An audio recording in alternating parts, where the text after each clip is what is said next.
The giant ships appeared on a Tuesday morning. They came without warning. 7 elegant vessels that looked like silver tufts against the blue sky. News channels around the world showed the same images over and over again. People gathered in the streets, in houses, in bars, all looking up. Nancy Powell got the call at 5:17 a.m. As head of NASA, she was one of the first to know. At 6:30 p.m., she was sitting in the White House Situation Room with 20 other officials, watching the screens. They have not made any aggressive moves, the Secretary of Defense said. They are just waiting. At 9:42 a.m., the alien sent its first message. It came across all radio channels, television stations, and internet connections simultaneously. The message was simple. We came in peace. We want to talk. What the aliens didn't know was that humanity heard them arrive 3 months ago. A small radio telescope in West Virginia was the first to pick up the communications. Within days, intelligence agencies around the world were listening. The aliens spoke of Earth as the blue world, discussed peaceful contact protocols, and mentioned something called a conclave. But there were other words too. Words like resource potential and integration timeline. While the world watched the ships in orbit, Colonel Jack Miller was in an underground facility in Nevada. Around him, 50 men and women worked on computers, monitoring every detail of the alien ships. Power signatures, Jack asked. Consistent with previous communications, said a young woman at a nearby station. But we were detecting weapons systems. They are off. But they are there. Jack nodded. Keep tracking them. I want to know if anything changes. In Washington, Nancy Powell prepared to meet the aliens. She wore a simple blue suit and carried a small gift, a crystal globe of Earth. The meeting would take place at a military base in Colorado, chosen because it was remote but safe. Meanwhile, in offices below the Pentagon, the Space Defense Initiative continued its work. For 3 months they were preparing. Engineers worked on adapting missile guidance systems to target the alien ships if necessary. Computer experts have attempted to understand alien technology based on intercepted communications. Generals planned every possible scenario. The aliens sent a single ship. He gracefully landed at the Colorado airfield as military personnel moved away from a safe distance. The door opened and 3 figures emerged. They were tall and slender, with bluish skin and large eyes. They were not wearing protective gear, suggesting they had studied Earth's atmosphere and found it suitable. The taller alien stepped forward. I am Ambassador Vex Toral of the Galactic Conclave. We bring greetings and an invitation to join our interstellar community. Nancy also stepped forward. I am Dr. Nancy Powell, representing Earth. We welcome you and look forward to peaceful discussions. The alien smiled, or at least its mouth curved upward in what appeared to be a smile. They presented gifts. A device that could instantly purify water, plants that could grow in any climate, and data crystals containing medical information. This is just the beginning, said Vex Toral. The Conclave has much to share with its people. As Nancy led the aliens to the meeting room, her phone rang in her pocket. The message was from Jack Miller. Gun still hot. Stay alert. In the following days, the world celebrated. News programs showed the aliens meeting world leaders, visiting landmarks, and sharing technological marvels. People talked about a new era for humanity, but in secure facilities around the world, a different conversation was taking place. Satellite data has shown more alien ships at the edges of the solar system. Linguists who analyzed alien communications found worrying patterns in the way they described Earth. Military leaders quietly raised alert levels. The aliens wanted diplomacy, but humanity, through thousands of years of conflict of its own, has learned a simple truth. Hope for peace. Prepare for war. And humanity had already decided to. Be ready for anything. 3 years have passed since the aliens first landed. On the surface, everything seemed fine. The Ardalans built an embassy in Geneva. They shared medical knowledge that helped cure many diseases. They taught humans about stars and planets beyond Earth. People loved aliens. Dr. Alice Ward has become famous as the face of human-alien cooperation. She worked with Krell Moore, a scientist at Ardalan, on cancer treatments. Together, they found ways to detect tumors earlier than ever before. Alice appeared on magazine covers and talk shows, always smiling, always praising the Ardalans. We learn a lot from our friends, she said during an interview. The future looks bright for both of our species. What the public didn't see was Alice passing data to the military every week. The cancer research was real, but it also gave him access to Ardalan's biology. She documented his weaknesses, his immune system, his reaction to Earth's bacteria, just in case. Below the Rocky Mountains, General Frank Cooper passed through a massive underground factory. Workers assembled ships that looked like nothing Earth had built before. The designs came from stolen Ardalan data, modified by human engineers. How many are ready? Frank asked his assistant. 12 completed. Another 38 in production, all with stealth technology. The Ardalans showed humans the basics of space travel, but kept the advanced technology secret. They said humans weren't ready. They promised to teach more when the time was right. What they didn't know was that humans had already hacked their databases. Every time the aliens shared a technology, the humans secretly took 5 more. The Ardalans believed that Earth was still figuring out how to travel to Mars efficiently. In reality, 3 human ships had already visited the nearest star system, using stolen faster-than-light technology. On television, politicians talked about friendship with aliens. Behind closed doors, they approved larger military budgets and secret space programs. All the major nations built weapons designed to fight the Ardalans, just in case. At the official Earth Ardalan Cultural Center in Berlin, hundreds of people lined up daily to learn about alien art, music, and history. Visitors failed to notice the small sensors on the walls that scanned each alien, tracking their movements, analyzing their communications. Peter Johnson worked as a janitor at the cultural center. Every night, he mopped the floors and emptied the trash cans. The aliens never paid attention to him. They didn't notice when he placed small recording devices under desks or when he took photos of documents left out overnight. Peter had never finished high school, but now he was one of Earth's most valuable spies. In San Diego, a warehouse looked abandoned from the outside. Inside, engineers tested new weapons. His latest creation was a rifle capable of penetrating Ardalan's armor. The aliens never shared their military technology, claiming they had overcome the war. But humans found ways to defeat its defenses anyway. Ambassador Vex Toril met regularly with world leaders. He talked about bringing Earth into the galactic conclave within 5 years. His planet will join dozens of others in prosperity and peace, he promised. After these meetings, intelligence agents analyzed every word he said, looking for hidden meanings and threats. They found patterns that worried them.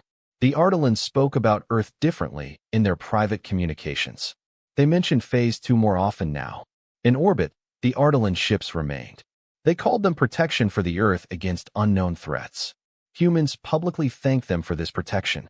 Privately, military satellites kept constant watch over these ships, mapping weak points. Alice Ward sat in her laboratory late at night, looking at samples of Krellmore's blood. She had become friends with the alien scientist, genuinely liked him. Sometimes she felt guilty about her secret work. Are we doing the right thing? She asked the empty room. Her phone rang with a message from General Cooper. New communications intercepted. Phase 2 begins in 6 months. Keep working. Alice sighed and returned to her research. The universe wanted diplomacy, but humanity could not take risks. Eric Summers loved his job. As a junior diplomat on the Ardalan homeworld, he spent his days learning about alien culture and helping with translations. He was one of 80 humans allowed to live on the distant planet, chosen because of his gift for languages. The Ardalans gave Eric access to their public library. They wanted him to translate ancient stories and poems to share with Earth. The aliens were proud of their history and eager to teach it to humans. During his 5th month on the planet, Eric encountered something strange. He was translating a very old text about the early days of the galactic conclave when he noticed a pattern. The text described how the Ardalans met new species, shared knowledge, and then slowly took control of their planets. At first, Eric thought he was making a mistake in the translation, but as he dug deeper, he found more examples. 17 different species were mentioned. In each case, the pattern was the same. Friendship first, then control. Some species have now been listed as resource providers. Others were called service populations. No one seemed to have their own ships or governments anymore. Eric worked late into the night, copying as many of these texts as possible. He saved everything on a small data chip hidden in his watch. His hands shook as he worked. If the Ardalans caught him, he would be in serious trouble. The next day, Eric sent a message to Earth, found historical texts, pattern of deception, requesting immediate extraction. He encoded the message using the system developed by the Space Defense Initiative. 3 days later, Eric disappeared. His coworkers in Ardalan said he must have gone exploring in the mountains and got lost. They organized search parties. They looked worried. Back on Earth, Deputy Chief of Security Lisa Martinez received Eric's final message and the data he had sent. She took him straight to General Cooper's underground facility. "The texts confirm our suspicions," she said, showing the translations on a large screen. "They've done this before, many times." Frank studied the information. "Any sign of Summer?" Lisa shook her head. "Nothing since he sent this. We have to assume they figured out what he was doing." That same day, secret listening posts those on Earth have intercepted further communications between Ardalan ships.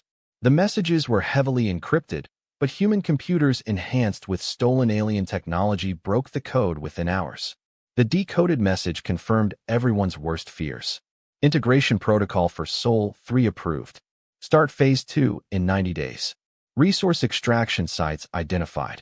In the White House Situation Room, President Paul Collins analyzed all the evidence with his top advisors.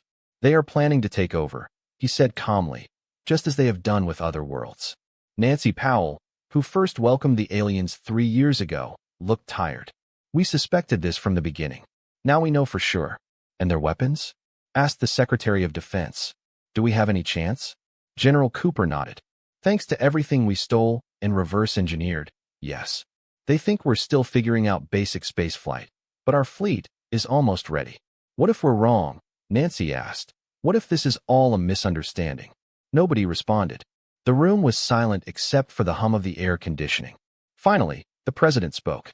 "We are not wrong. 17 other species made this mistake. We won't be number 18. He took a deep breath. "General Cooper, how quickly can we deploy the Defiant?" "The stealth ship is ready now, sir. Captain Harrison and his crew can take off in 48 hours. Then it's time. Send them to disable the Ardalan defense network. After that, we will deploy the main fleet." The president looked around the room. "The Ardalanos think we are just learning to walk. They have no idea we are preparing to flee." Outside the White House, people went about their daily lives. News screens showed Ardalan representatives attending a music festival in London. No one knew that in just 2 days humanity would launch its first attack. The U.S. Defiant looked nothing like a normal spaceship. It had no windows. Its black surface seemed to swallow the light instead of reflecting it. Inside, Captain Daniel Harrison studied the mission's final instructions with his crew of 12. "We will leave in 6 hours," he said. "Our work is simple but crucial. We need to disable the Conclave defense network before the main fleet arrives." The crew nodded. They trained for 2 years for this mission. None had family or close friends outside of the program. As far as the public knew, these people were dead or missing. Their existence was one of the best-kept secrets on Earth. Intelligence Officer Olivia Wright displayed images of the target on the main screen. "This is the Ardalan Command Center that controls your defense network. It's on a small moon in the Proxima system. Installation is mostly automated with minimal staff." "How minimal?" Danilo asked. 8 to 10 Ardalanos at most. They don't expect trouble so far from Earth. According to our intelligence, they believe that humans are still at least 50 years away from true interstellar travel. The crew smiled at this. The Challenger could travel faster than any Ardalan ship, thanks to technology that humans stole and improved upon. Exactly at midnight, the Challenger was launched from an underwater base in the Pacific Ocean. No satellite detected his departure. No radar picked up its movement. The ship rose quickly through the atmosphere and beyond. Its stealth systems completely hide it from orbiting Ardalan ships. Once off Earth, the Challenger engaged its faster-than-light thrust. The stars were blurred and stretched. For 3 days, the ship traveled through what the Ardalans called folded space. The human crew called it a tunnel. On the 4th day, they reached the edge of the Proxim system. The Defiant sensors searched for Ardalan patrols. Finding nothing, Daniel ordered the ship to move forward at low speed. "They really don't expect us here," Olivia said, checking her readings. "No increased security, no special patrols." The small moon appeared, a gray rock orbiting a larger planet. On its surface was the command center, a dome-shaped building surrounded by communications towers. "Look for signs of life," Daniel ordered. 9 Ardalans inside reported the sensor officer, 7 in the main room, two in what appears to be living quarters. Daniel nodded. We followed the plan, non-lethal approach if possible. The Challenger landed silently 3 kilometers from the facility. 6 crew members donned spacesuits and exited the ship, carrying weapons that fired darts filled with a sedative developed specifically for Ardillan's biology. Dr. Ward's research proved useful. The team moved quickly across the moon's surface. They arrived at the facility undetected and placed small devices on the exterior walls. These devices, utilizing more stolen technology, created a temporary gap in the building's security field. Inside, the Ardillanos were not warned. The first fell with a dart in his neck while typing on a console. The second turned around, surprised, but fell before he could sound the alarm. Within 3 minutes, all 9 aliens were unconscious. Olivia went straight to the main computer. She connected a device that injected human code into Ardillan's defense network. The code would spread throughout all connected systems, creating a backdoor that Earth's fleet could exploit. While she worked, Daniel explored the facilities.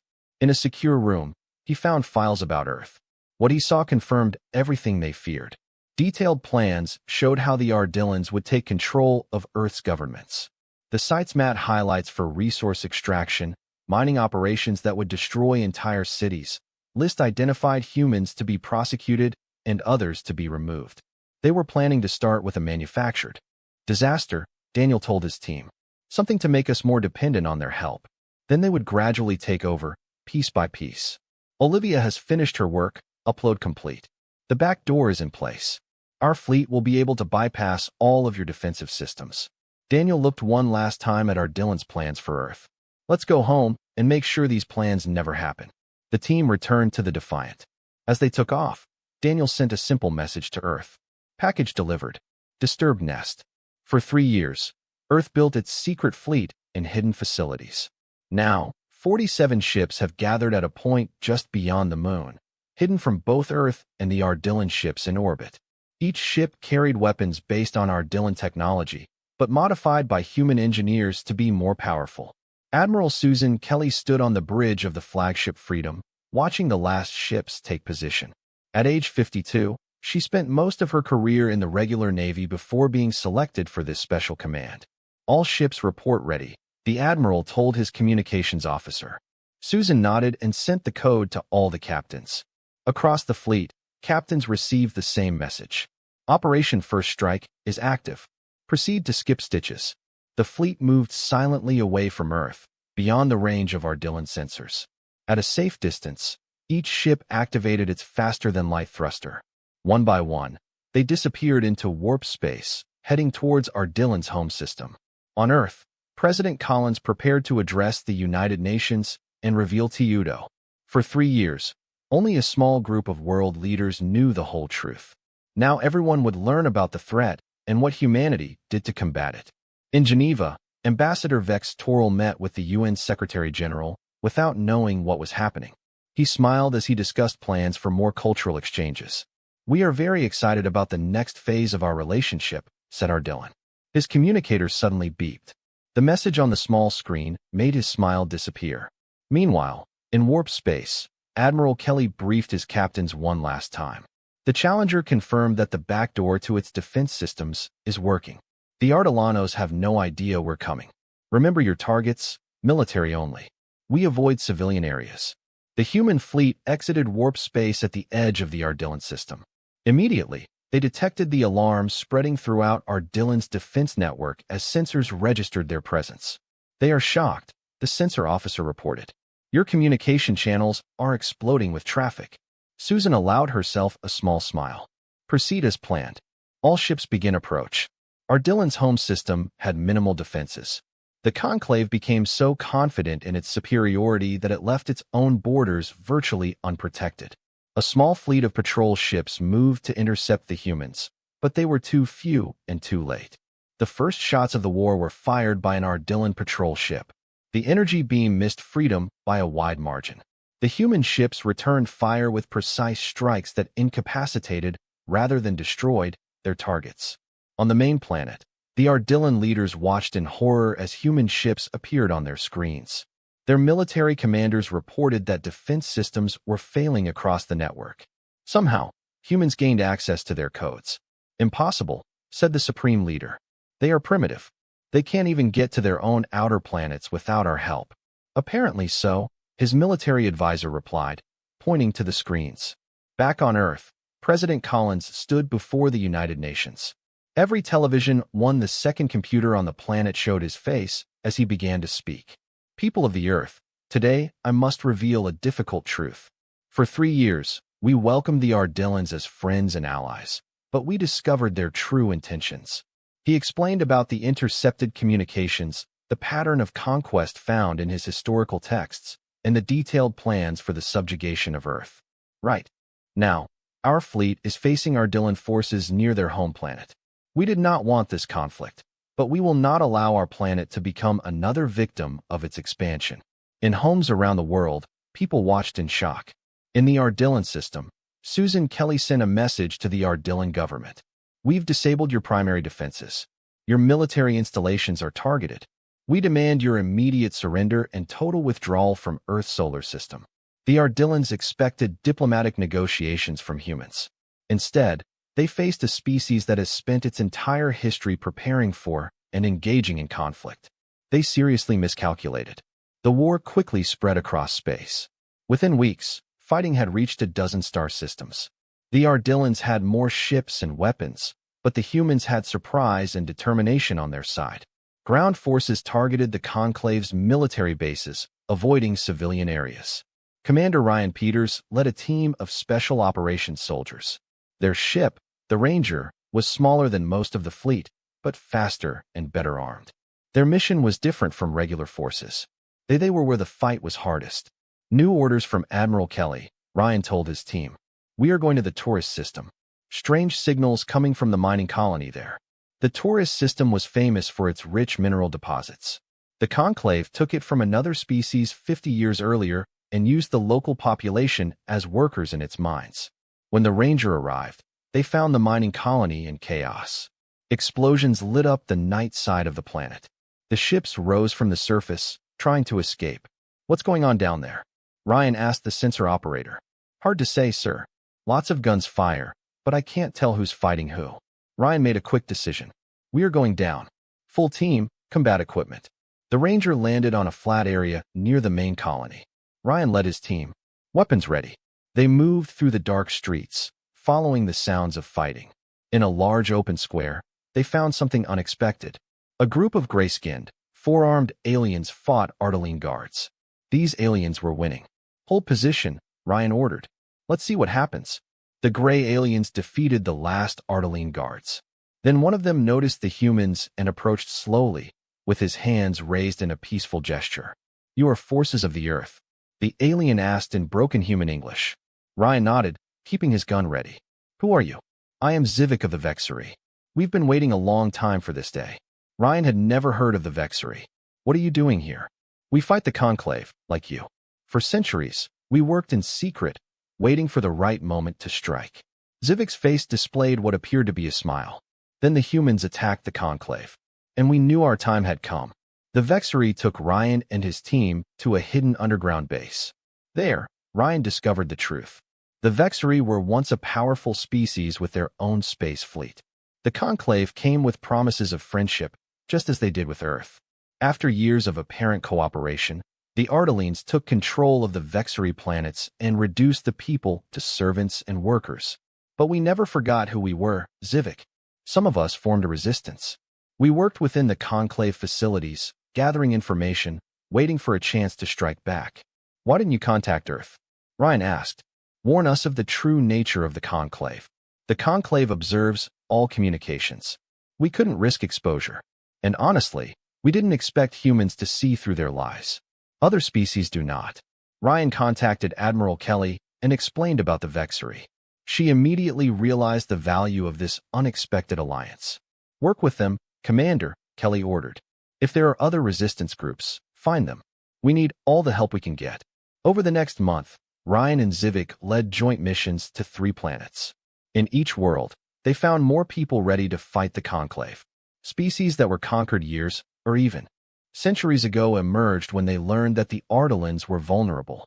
In a secret meeting on a neutral moon, Ryan listened to representatives of 5 different species share information about the Conclave's weaknesses. His power is mostly illusion, explained an elder of a species called Novan. They maintain control by keeping conquered worlds isolated from each other. They want each species to believe that the Conclave is all-powerful. But they're not, Ryan said. No, Zivik agreed. And now that humans have shown that they can be hurt, their illusion of power is shattering. Ryan smiled as he sent his report to Admiral Kelly. The war was far from over, but humanity was no longer fighting alone. After 18 months of war, both sides were tired. The humans and their new allies won many battles, but the Conclave was still powerful. The fighting reached a critical point at Proxima Station, a huge space platform that controlled the Conclave's main communications network.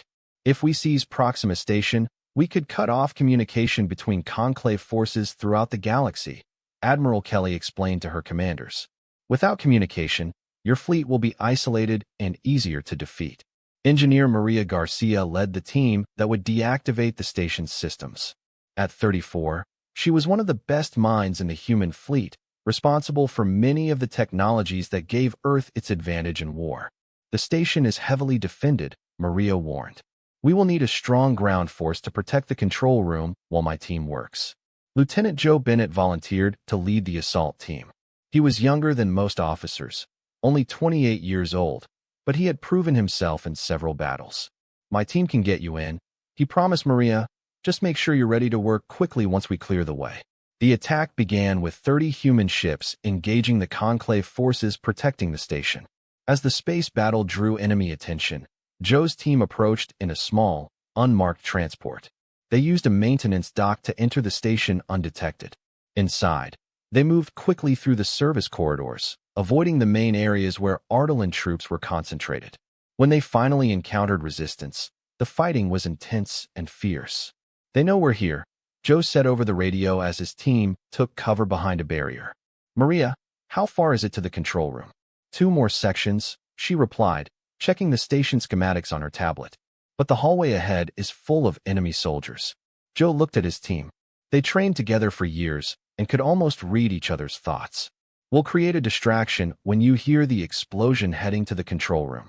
Before Maria could object, Joe and 3 of his soldiers moved away, drawing enemy fire in another direction. Minutes later, a huge explosion destroyed the station. Alarms sounded as emergency systems were activated. Now, shouted one of Joe's remaining soldiers. Maria and her team rushed forward, finding the hallway empty as the Ardalan troops ran toward the explosion. They reached the control room and quickly secured it. The few technicians inside surrendered without a fight. Maria immediately started working on the communication systems. We need at least 15 minutes to load the virus that will disable their network, she told the soldiers guarding the door. Outside, the battle intensified. Joe and his team maintained a defensive position, preventing Ardalan's reinforcements from reaching the control room. But they were outnumbered and suffering heavy losses. Status report, Joe requested over the radio. 10 more minutes, Maria replied. Upload is at 60%. Joe looked at the remaining soldiers. Only 5 were still able to fight.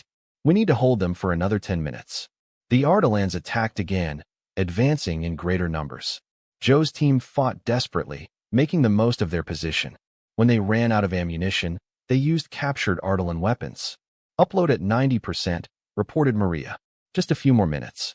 Joe was hit in the shoulder, but continued fighting. Another soldier fell next to him. The defensive position was failing. We can't hold them much longer, he told Maria. Almost there, she replied. 98%, Joe made a decision. When I give the order, close the control room doors. What about you and your team? Just be ready. Joe gathered his remaining soldiers before. We will charge them. Get them away from the control room door. His soldiers nodded, understanding what this meant. Nobody hesitated. They advanced, surprising the Ardalans with their sudden attack. The enemy troops retreated and focused all their attention on the small human force. Now, close the doors, Joe shouted into his radio as he fired continuously. Inside the control room, Maria hesitated for a moment, then gave the command to seal all the entrances. The heavy doors closed, isolating Joe and his team. Upload complete, announced one of its engineers. The network is down. Across the galaxy, concluding ships have suddenly lost contact with their command centers. Their coordinated attack plans fell apart as each ship was now alone. Maria was silent, thinking about Joe and his team. Their sacrifice had just changed the course of the war. 5 years after the Ardalans arrived on Earth, representatives of 28 different species gathered on a neutral space station orbiting a yellow star. The station was recently built, with a large central chamber with windows overlooking the space. Around a circular table sat the leaders of worlds that were once enemies. Ambassador Claire Phillips represented Terra. She wore a simple blue uniform with a small pin showing the outline of the Earth. 2 years earlier, she had lost her husband in a battle near the homeworld of Ardalan. Despite her personal loss, she worked hard for peace. "Today we end a war and begin a new chapter," said the ninth elder who served as host of the meeting. "The Proxima Accords will replace the Conclave with something better, the Interstellar Alliance." Claire looked around the table. Representatives of the Vexari, the Novans, and other previously conquered species sat alongside the humans. Even more surprising was the presence of several Ardalans. After the Battle of Proxima Station, the war changed dramatically. With their communications network destroyed, the Conclave forces were no longer able to coordinate their actions. Many ships surrendered rather than fight alone. On Ardalan's homeworld, people learned the truth about their government's actions and rose up against their leaders. "The Conclave told us that we were bringing peace and progress to other worlds," explained Mechful, Ardalan's new representative. "Most of our people never knew about the conquests, the theft of resources, the subjugation. When we discovered the truth, we could not allow it to continue. The new alliance would be different from the Conclave. Each species would maintain control of its own worlds and resources. Everyone would have equal votes on matters affecting the galaxy. Military power would be shared, with no one species controlling the majority of ships. We have prepared the final document," said the ninth elder. "If all parties agree, we can sign today." One by one, the representatives reviewed the Proxima Accords.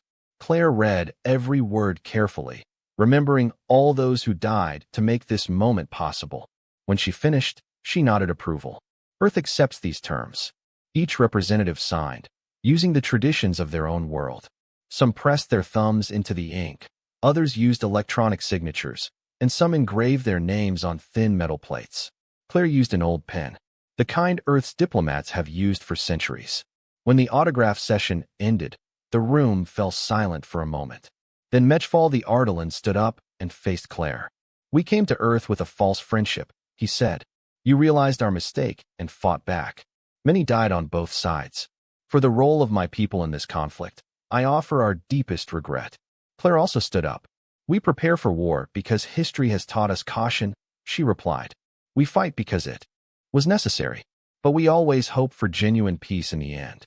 Later, at the celebration that followed the signing, Claire stood by a window looking up at the stars. Maria Garcia joined her, now in the uniform of a fleet commander.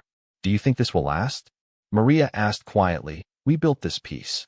Claire thought about it. "I believe so. The ancient conclave was built on lies. This covenant is based on truth, even painful truth." Maria nodded. Joe would have been proud. They all would have been. "Yes," Claire agreed, thinking of her husband and the many others who never lived to see that day. "They gave us this chance. Now we have to do account."